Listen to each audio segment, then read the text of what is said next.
Hello everybody, this is what a couple 100 pounds of squash looks like after you get done peeling. And we're going to go on over to Alan's house. He's my neighbor. He's got a 50 head of Scottish Highlanders. And we'll go on over and if I can get in this tractor one-handed. And we'll give his cattle a treat.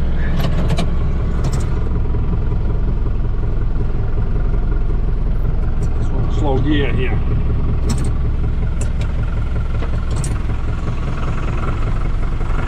Oh, Carol wants something. There, I'm back. He wanted me to put the forks on when I came back, but we were planning on doing that anyway, but you know.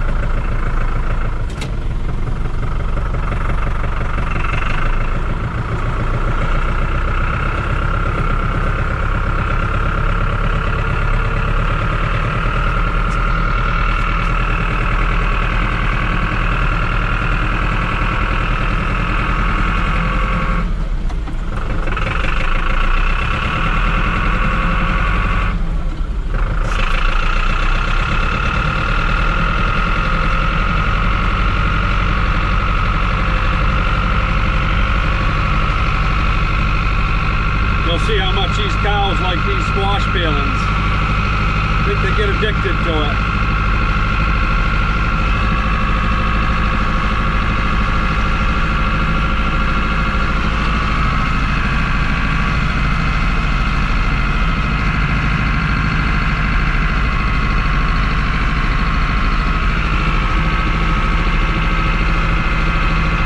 Of course, we got some traffic coming up behind us.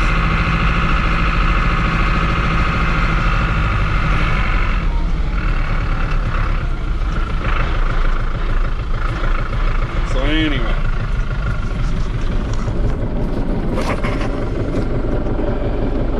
put this thing in first gear.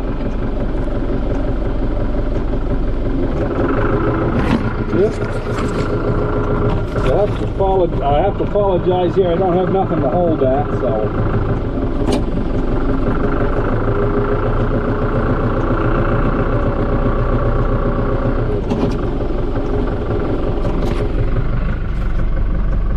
That's a happy bunch of cows. Get it up high enough we don't hit the horns of the bucket. They're going to be disappointed there. We don't have a lot today.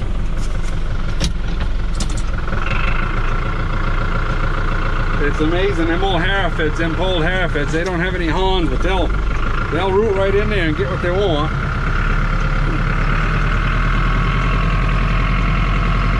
Yeah, Alan's got right at 50 head here. Pretty good sized tribe. Yeah, one of them just took a dump there. We'll go a little further, I guess.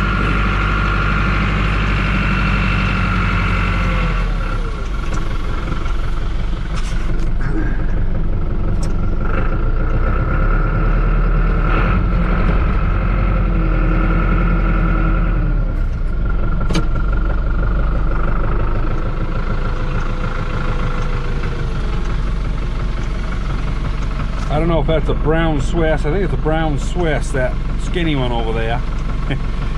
They couldn't breed her artificially, so they brought her up here with the bulls. And for some reason, she don't do good with these Scottish Highlanders.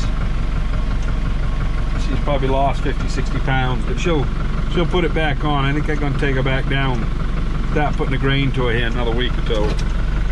But, yeah, the old big bull's just walking out.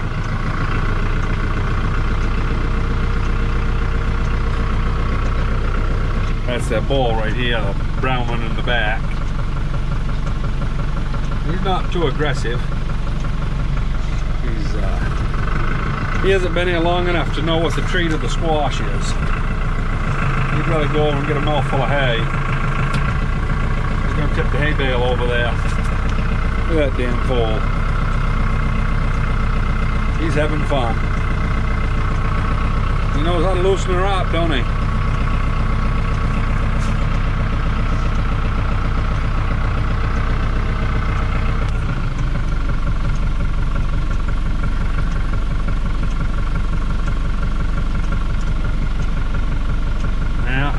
all done playing. Well, maybe not. He will tear that bale apart.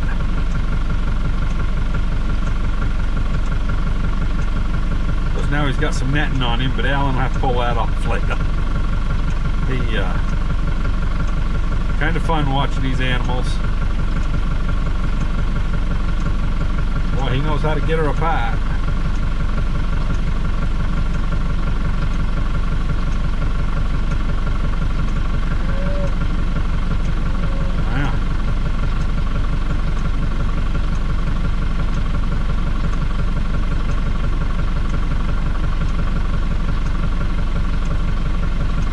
Anyway, I guess he's calmed down now, but yeah, so this is what I do with my leftover squash.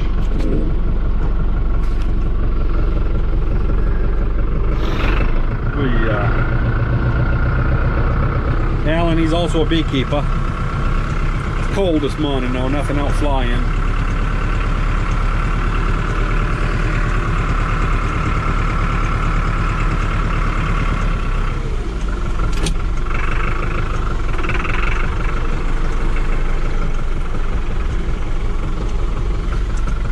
He's busy in a one-on paper hanger. He's got a full-time job and he does this full-time. I'll tell you, I don't know how he keeps ahead of it all, but he seems to.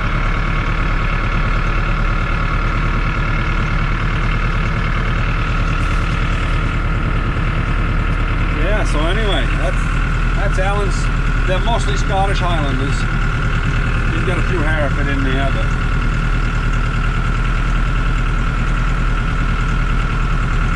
they just hauled one to the butcher shop this morning, so yeah. Anyway, so that's a trip to the neighbors. We hope you enjoyed that. I'm going to shut this camera off there. Don't forget to one thing about it, the commute back and forth from Alan's to my house isn't very long.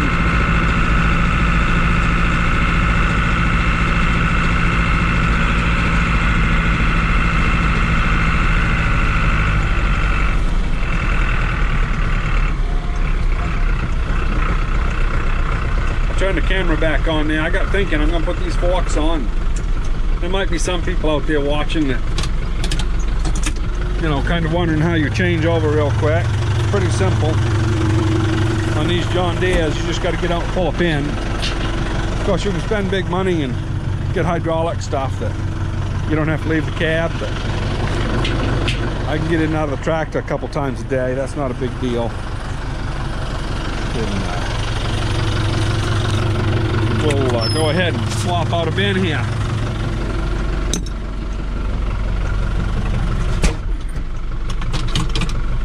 This thing into a lower gear.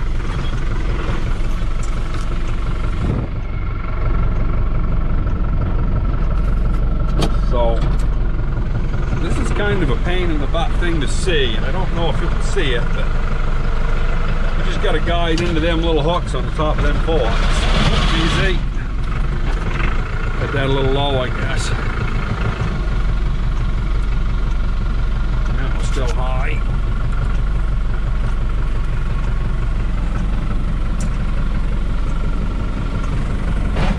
Go. That's all there is to it. Let's back her up a little so I don't have to get into the rose bush.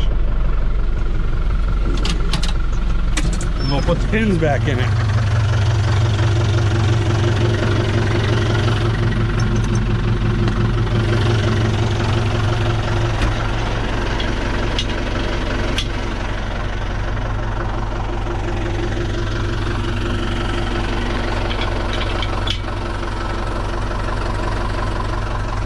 Them forks in where they got to be.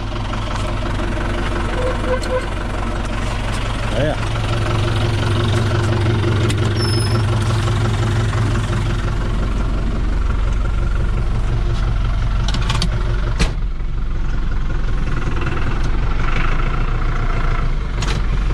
So now we'll drive up to the building here.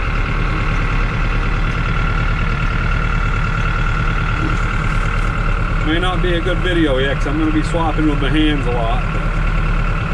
We'll see if we can't get a little something in how we go about this.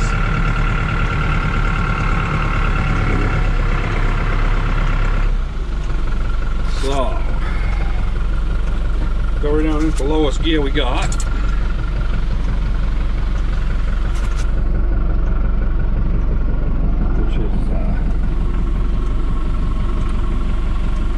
That's what the driver sees, so you don't see the forks. If I lean way up here, I can see it, but she'll pretty much guide me if I get too screwed up.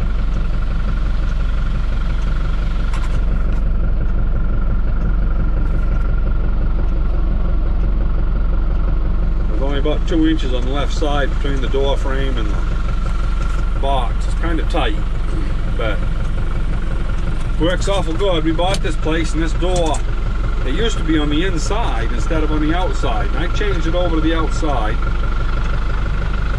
so that we could open it. Because you used to have to just slide it on the floor. You actually had to pick it up and slide it. Kind of a poor design. You know, they made everything like it was 100 years ago. And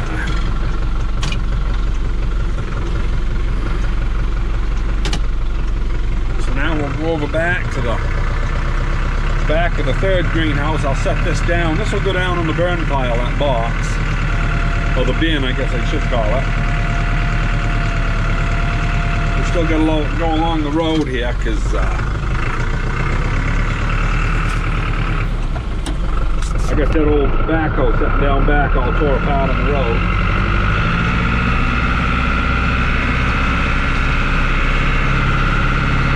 Drive along. We're getting the heat gauge coming up a little bit. When I went over to Allen's, it was cold. I didn't want to rush it.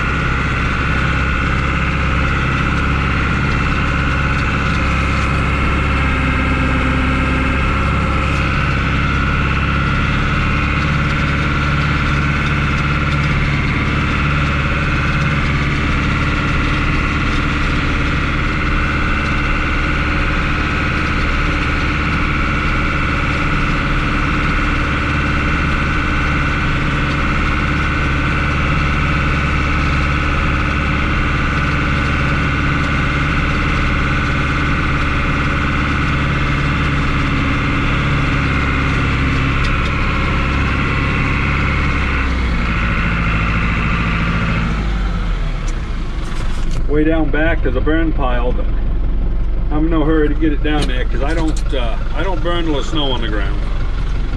So I'm paranoid of fires, probably a lot more so than 90% of the people in the world. So pretty cautious about it. Now these bins in here where this is down on the floor, I can't see the forks at all. So it's 100% Carol guiding me. She does pretty good. We got it down so we trying to understand one another a little.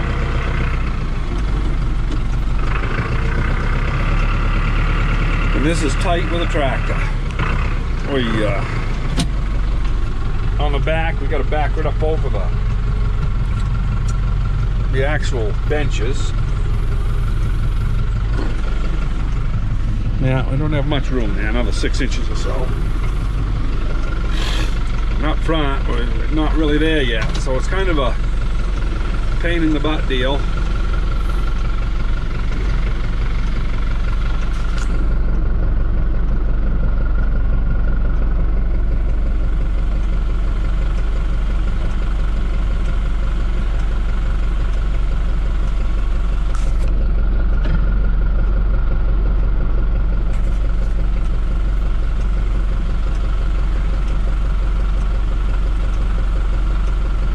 Nothing to it.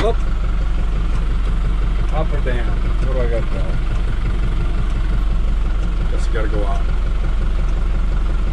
One of these forks is got sprung a long time ago, and it's down about an inch lower than the other one on the very tip, so it kind of makes it a little bit of a pain. But anyway, we'll see if we can get this thing out of here. This here we don't need to run in four-wheel drive with. If we're doing the big lifts of soil, oh boy, we're close. There we go. If we're doing the big lifts of soil, I gotta pick it up so I don't hit a flower pot.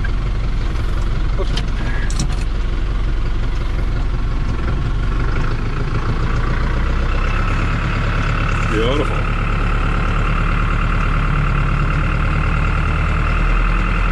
So anyway, now we're going over and put this in that room.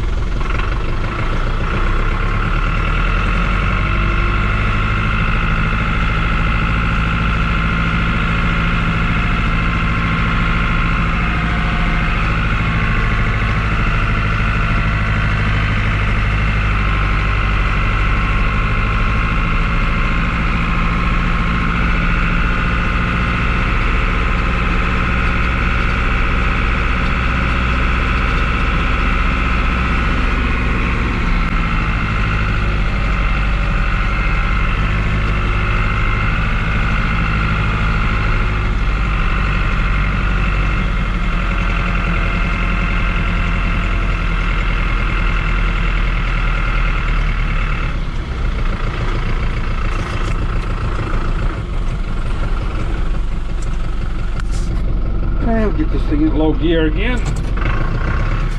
Maybe not that low till we get close up.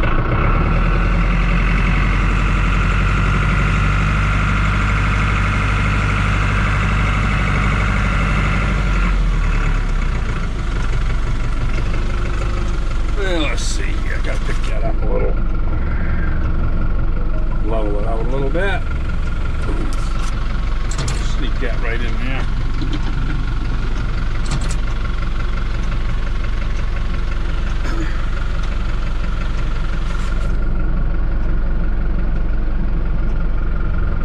Carol's going for corn here in an hour or so, and it's going to be the last, I think the last time of the year, maybe next to last.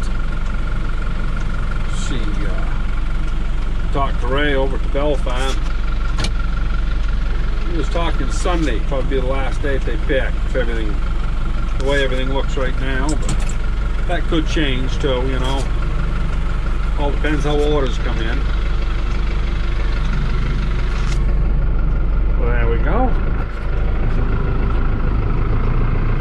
Now, get this thing straightened out here.